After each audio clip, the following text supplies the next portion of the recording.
De um dia para outro, Miang começou a sentir satisfação no trabalho, principalmente quando pôde observar como as forças de seu corpo aumentavam. Leve ficou para ele o que antes lhe parecia tão difícil.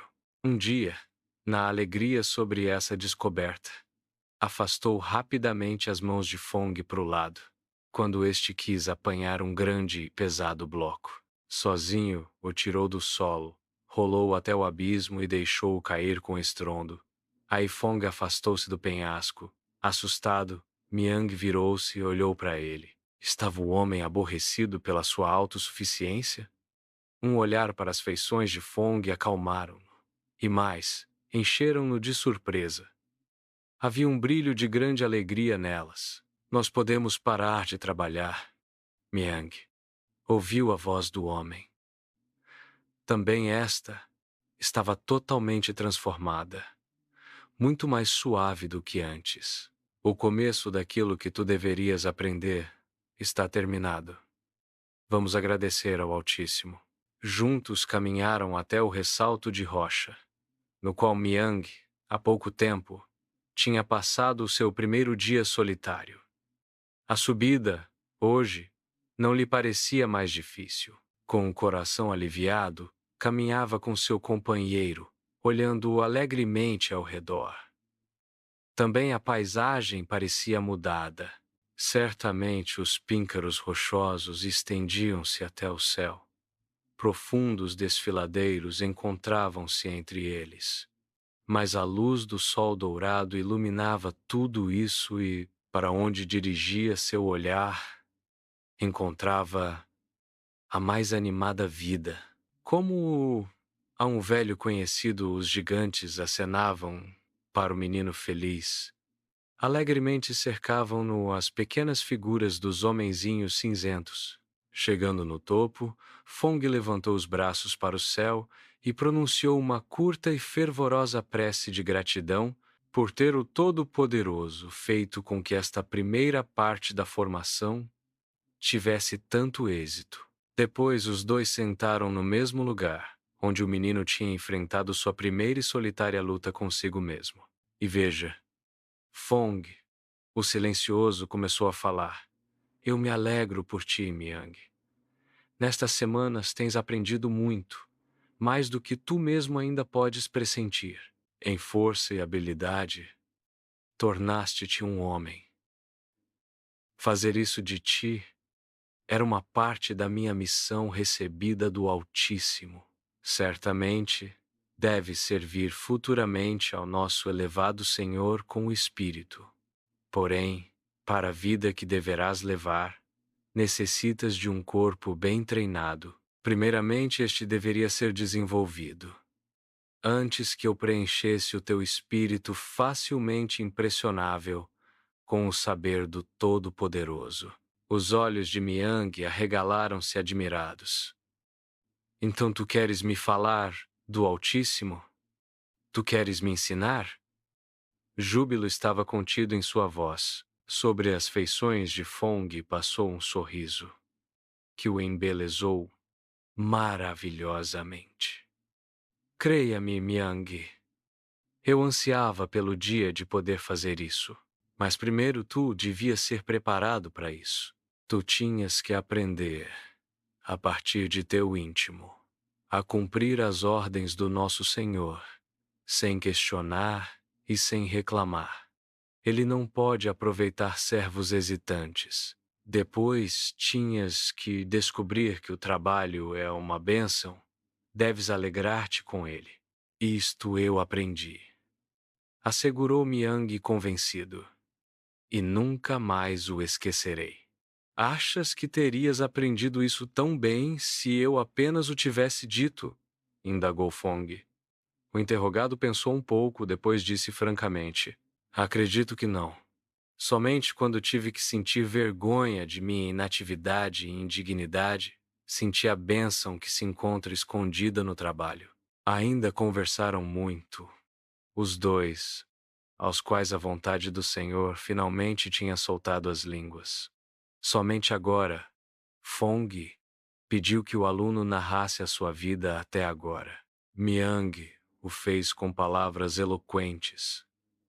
O longo silêncio tinha reprimido muitas coisas. Fez amadurecer algumas, que agora procuravam expressar-se. De tempos em tempos, Fong levantava a mão. Então o narrador parava, e juntos admiravam a maravilhosa condução que tão seguramente guiou os passos de degrau a degrau. Agora também entendo por que o ancião teve que pedir-me a Fufu, exclamou Miang repentinamente, todo entusiasmado. Certamente não poderia ser diferente, afirmou Fong. Tu tiveste que ser desligado de tudo que te atava ao passado, que ainda poderia tornar-te sensível. E então chegaste até o companheiro rude. Continuou sorrindo. Foi muito difícil.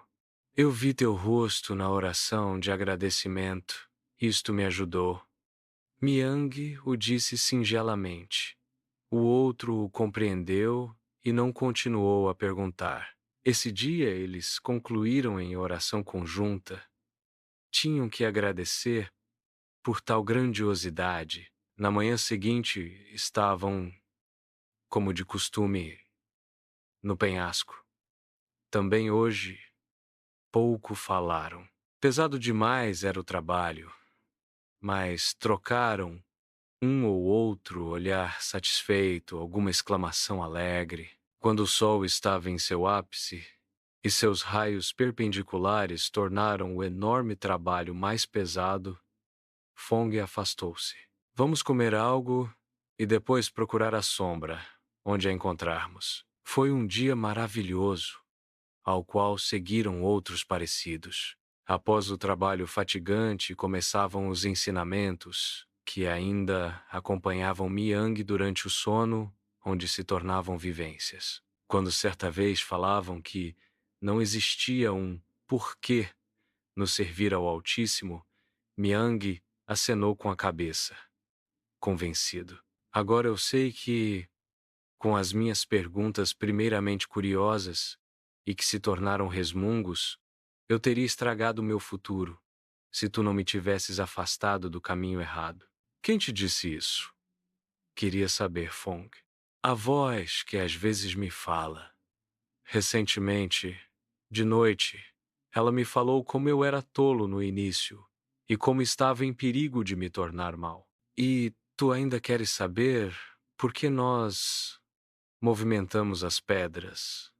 Miang enrubesceu. Gostaria muito de dizer não e sentiu perfeitamente que essa palavra não teria correspondido à verdade. As perguntas, pelo motivo ele somente as tinha deixado de lado. Agora posso dizer-te. Animava-o Fong, que deixava vagar seu olhar para longe. Está errado se te pedir para que não o faças? Foi a resposta totalmente inesperada do aluno. Eu sinto alguma coisa dentro de mim que me diz que não mereço essa explicação. Primeiro devo aprender direito a matar também o último porquê dentro de mim. Cheio de alegria, Fong abraçou o jovem. Tu estás no melhor caminho, Miang. Minha pergunta deveria ser um teste. Foste aprovado. Com isso, porém, chegou o momento em que deves deixar-me. Nada mais posso te ensinar. Deves viver entre os homens e observar sua conduta. Deves colher experiências para o teu futuro servir. Penetrantemente olhou para o companheiro. Viria a manifestar a pergunta. Em que consiste esse futuro servir? Não, nada se expressou nas feições claras, sinceras, somente o susto pela separação próxima. E, apesar dessa emoção tão natural, dominou-se. Miang preparou-se para imediatamente iniciar sua caminhada. Fong teve que sorrir um pouco. Não tem tanta pressa assim, meu amigo. Receberemos instrução sobre o que deves empreender, para onde deves dirigir-te. Isso pode acontecer ainda hoje, ou somente nos próximos dias. Deixe-nos aproveitar ainda cada hora que estaremos juntos. Inicialmente, Miang ainda estava um pouco atordoado por causa da comunicação repentina, de modo que Fong achou melhor empreender uma caminhada com ele. Nisso, chegaram até a pedra, sobre a qual havia se mostrado a alegre ondina da água. Curioso, Miang olhou para lá e ficou contente, quando a bela figura acenou cumprimentando. Eu não tive tempo para vir antes, exclamou o humano. Eu sei, recebeu como resposta. Estiveste muito ativo, tão trabalhador, que agora nada mais há a fazer para ti. Eu sei, recebeu como resposta. Estiveste muito ativo, tão trabalhador, que agora nada mais há a fazer para ti. Eu sei, recebeu como resposta. Estiveste muito ativo, tão trabalhador, que agora nada mais há a fazer para ti. Desapareceu a figura após a última palavra. Mal, Miang ainda pôde externar seu agradecimento. Então, olhou para Fong. O que este diria? Um olhar para as feições do mesmo confirmaram a Miang que seu companheiro tudo havia visto e compreendido. Também podes ver os gigantes? Perguntou Miang, feliz. Certamente, já há muitos são meus bons amigos. No início, foi-lhes permitido ajudar-me no trabalho com as pedras, ao qual também tive que me acostumar primeiro. Após longo silêncio, pronunciou Miang uma pergunta, a qual já há muito tempo o ocupava. Sempre soubeste do Altíssimo? Sim, foi a resposta. Sim, foi a resposta. Eu sabia dele, porém, somente o encontrei aqui nesta solidão.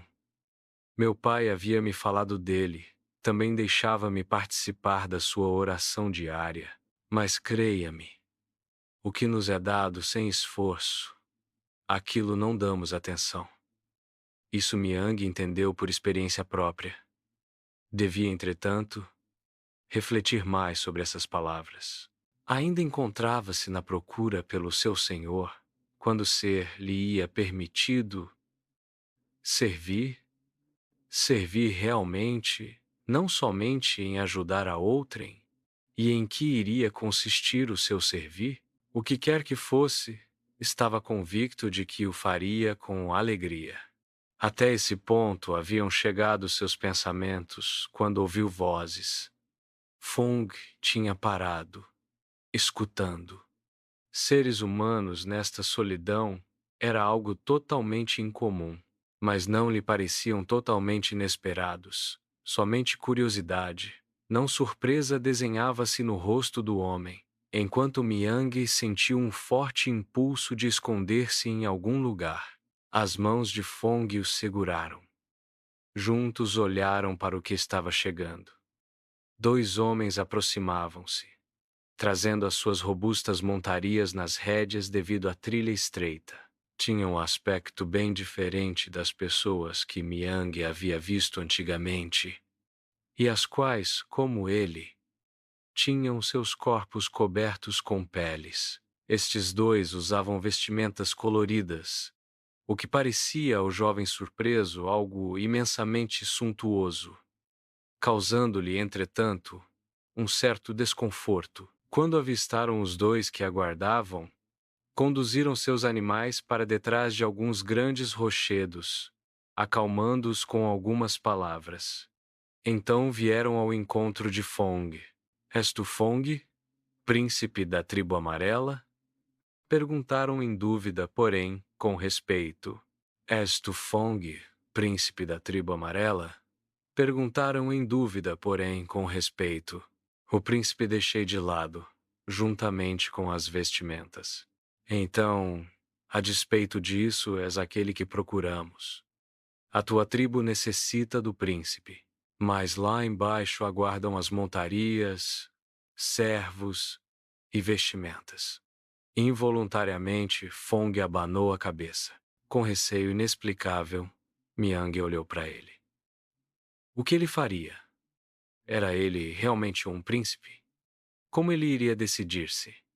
Aí soou a voz de Fong, calma e firme. Não por capricho eu vim para esta solidão, mas para procurar o Altíssimo, para que também o meu povo aprenda a encontrar ele. Se chegou o momento de meu retorno, então quero acompanhá-los. Cortando as alegres exclamações dos homens, prosseguiu: Fiquem aqui essa noite. Então quero procurar perscrutar a vontade do Altíssimo, e lhes darei uma resposta amanhã. Ele não havia dito: Fiquem comigo. Com espanto viu Miang como os homens se curvaram, caminharam calados até seus animais e retornaram pelo caminho pelo qual chegaram. Somente quando estavam fora do alcance da vista, Fong falou com profundo suspiro. Então também nós teremos que voltar para casa, Miang. A hora da decisão chegou para mim, mas também para ti. Antes de dormir, deixe-nos pedir ao Altíssimo para que abra meus olhos e ouvidos para perscrutar suas ordens. Foi uma oração maravilhosa que Fong enviou ao alto para o seu senhor. Longo tempo, Miang ainda teve que refletir sobre a mesma. Esta oração e toda a silenciosa atuação de seu companheiro ensinaram-no a compreender melhor o sentido do servir do que tudo o que até então vivenciara. Quando acordou na manhã seguinte, diante dele estava Fong, vestido com vestimentas suntuosas. Ele parecia tão majestoso que, involuntariamente, Miang curvou-se diante dele, como tinha visto os homens fazerem. Levanta-te, Miang. Chegou a hora em que eu, amando do meu Altíssimo Senhor, devo retornar para junto de meu povo. Se quiseres, isso não precisa ser uma separação para nós. Me é permitido levar-te, se tu assim o desejares. Miang não conseguiu proferir palavra alguma. Suplicando, estendeu as mãos. Eu separei uma vestimenta para ti. Ela será suficiente até que possamos providenciar uma melhor. Por ora, a época das peles terminou. Uma curta oração, uma rápida refeição, depois Fong convidou seu companheiro a deixar a tenda. Vamos ir ao encontro dos homens. Nossos passos para a vida lá embaixo devem ocorrer voluntariamente. Fong instruiu o jovem para colocar em ordem os seus poucos pertences e as peles. Não levaram nada consigo, mas tudo deveria estar aprovisionado da melhor forma possível. Depois caminharam para a vastidão dourada pelos raios do sol e rapidamente encontraram a trilha que levava para baixo.